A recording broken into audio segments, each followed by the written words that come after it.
अस्सलाम वालेकुम नाज़रीन, क्या हाल है? यकीनन आप लोग सब खैर खैरियत से होंगे। जहाँ रहें खुश रहें, आबाद रहें। मुझे भी दुआ में याद रखिएगा। एक नई सुबह एक नए अंदाज से अल्लाह पाक सबको अपनी फ़रमान में रखे। अल्लाह पाक सब की मुश्किलें आसान करे, आमीन। नमाज़ अदा की है, बेटी को स्कूल भेजा है, ऊपर छत पे आ गई हूँ।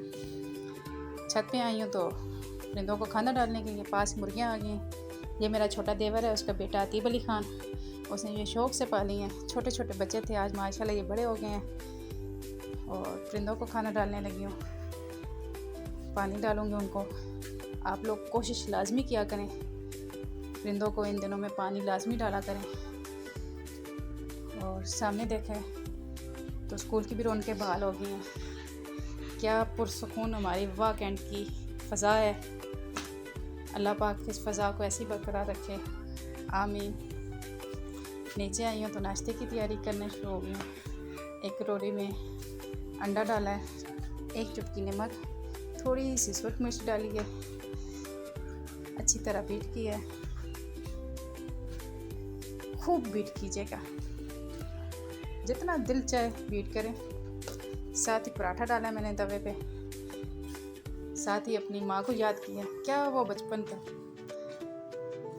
आग जलाती थी, लकड़ी वाले चूल्हे होते थे, पराठे उसके ऊपर बलों वाले, छोटी छोटी सिल्वरी वाली कटोरियों के में अंडे बनाना, घी डालना बीच में और अंडा बना के हमें देना। औख ते साड़ी मावां कड़ियां होण ते इतनियां कलियां मावां फिर भी आनियां ना सी औखियां। वो तुसां कोल की औख है, हुण ते तुसां कोल गैस है, हर सहूलत है। साड़ियां मावां मसाले चक्की च पीसनी होनी है, हुण हर चीज़ मार्केट मिल रही है। बस असी ना शुक्र हैं, अल्लाह पाक किसी पकड़ में हमें ना पकड़े, आमीन। नाश्ता तैयार हो गया है मियाँ जी के लिए, अपने लिए रात की रोटी गर्म की है। मेरी माँ बहुत शौक़ से खाती थी रात की रोटी। उस वक्त मैं अम्मा को कहती थी किस तरह ये रोटी आप खा लेती। अब खाती हूँ तो माँ को याद करती हूँ। अल्लाह पाक उनकी मग़फ़िरत करे, अगला जान अच्छा करे। जिसकी माँ है अल्लाह पाक उनको शादमाद रखे, और जिसकी माँ नहीं है अल्लाह पाक उनकी मग़फ़िरत करे। आज मैंने ना बहुत बड़ा पंगा ले लिया है, मैं आपके साथ अभी शेयर करती हूँ मैंने क्या पंगा लिया है। मेरे मियाँ घर से बाहर निकले हैं, मैंने किचन का फ़ौरन सामान निकाला है। चूल्हा पहले का भुगा के पड़ा हुआ था। मेरे घर में ना बहुत ज़्यादा सेम है किचन में, तो कितने दिनों में मेरे दिमाग में ना कहते हैं ना एक दिमाग में पसूड़ी घुसी हुई थी, तो वो मैंने ना जल्दी से फ़ौरन सामान निकाला। सामान निकाल के शुरू हो गया। सबसे पहले मैंने ऊपर वाला हिस्सा किया, साथ ही सामान मैंने सेट करना शुरू कर दिया। ये देखें, आप मुझे बताइएगा कमेंट्स करके सेम का क्या इलाज है। जब घर में सेम हो तो उसको किस तरह बचा जाए सेम से, क्योंकि मेरी कुछ हिस्सों में बहुत ज़्यादा सेम है। ये देखिए मैंने वाइट वॉश करके साथ ही फ़ौरन टाइलों की सफाई शुरू कर दी है कि मैं मियाँ के आने से पहले फ़ौरन। ये मेरी ज़िंदगी का पहला एक्सपीरियंस है और ये मैं पहली दफ़ा कर रही हूँ। ये नहीं कि मैं कितनी दफ़ा पहले कर चुकी हूँ। कोई भी काम मुश्किल नहीं होता, करने से बंदा करता है। ये फर्स्ट टाइम मैंने ऐसा पंगा लिया है और अब मैं ये टाइलों की सफाई करना शुरू कर दी है जल्दी जल्दी, कि पहले ऊपर वाला हिस्सा क्लियर करके साथ ही नीचे वाला हिस्सा करूं। ये भी था कि डर कि मियाँ ऊपर से आ जाएगा तो वो डांट पड़ेगी। कभी कभार ऐसे काम करने चाहिए सेहत के लिए अच्छे होते हैं। और ये मैंने जाली के साथ पहले पूरी सारी टाइलें की सफाई की है, फिर ऊपर मैंने पतला कपड़ा लिया बनानी सा, और उससे मैंने पानी से डिप कर करके सारी फिर टाइलें साफ़ की हैं। मैंने पानी से दूसरी तरह नहीं वाश की, मैंने बस ऐसी टाइलों को जाली की मदद से पहले सफाई की है और साथ ही मैंने कपड़ा मार के साफ़ किया, क्योंकि मेरी टाइलें इतनी गंदी नहीं हुई। और ये देखिए मैंने ऊपर वाला हिस्सा साथ ही सेट कर दिया कि किसी को पता ना चले कि मैंने क्या कार्रवाई की है सुबह सुबह। और साथ ही नीचे वाला हिस्से पे गई हूँ जहाँ पतीले पड़े हुए थे। ये देखें कितना बुरा हाल है।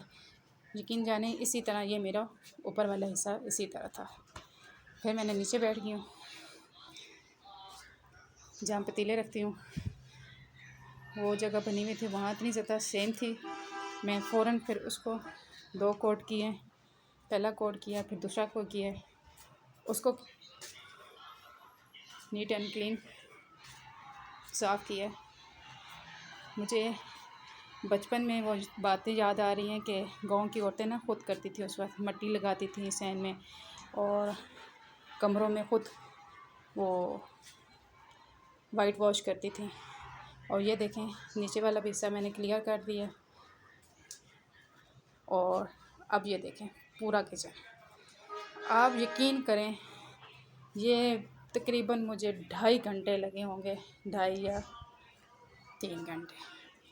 उसमें मैंने पूरा किचन नीट एंड क्लीन किया। उसके बाद मैंने अपने लिए चाय रखी है गरम गरम पकाने के लिए कि इसको पीऊँ और अपनी थकावट थोड़ी सी दूर करूँ। उसके बाद अपनी बेटी के कमरे में चली गई हूँ। ये देखिए मेरी बेटी के कमरे का क्या हाल है। रोज़ जाती हूँ, कहती मम्मा मेरे पेपर हो रहे हैं, मेरे कमरे में किसी चीज़ को नहीं छेड़ना। मैंने कहा तू आज स्कूल जा पुत्र, उसके बाद मैं देखती हूँ तेरी कमरे का क्या हाल करती हूँ। जल्दी से उसके आने से पहले मैंने कमरा समेटा। तो साथ ही बेटी पहुँच गई है, उसने आते साथ शोर मचा दिया, मम्मा भूख लगी है। किचन में गई हूँ, जल्दी से आलू छीलें बॉईल करने के लिए रख दिए।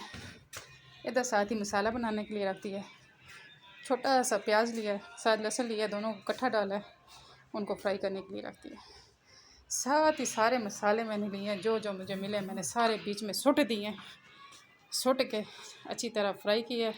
साथ ही टमाटर डालें, फिर मसाले को फ्राई किया। पीछे से बेटी का मुसलसल आवाज़ आ रही थी, मम्मा जल्दी करें भूख लगी है। मैंने कहा थोड़े पेटे नलवट्टे बन के तिले थोड़ा सुकून मिल जाए, नहीं तो गिलास भर के पानी ठंडे ना पी कर। मैं बेटा 2 मिनट में खाना बनाती हूँ। मैं आज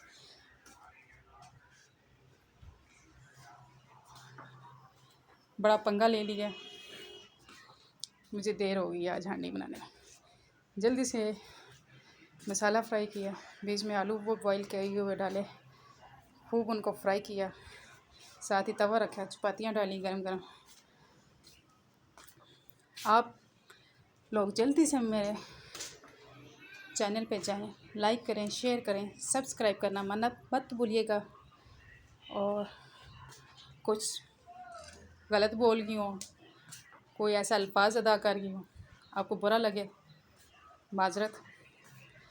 और कमेंट्स करके लाजमी बताइएगा कि आज का प्रोग्राम आपको मेरा कैसा लगा है, किचन वाला ख़ास वाला, कि आप लोग भी ऐसे पंगे लेते होते हो। अल्लाह हाफिज़, दुआ में याद रखिएगा।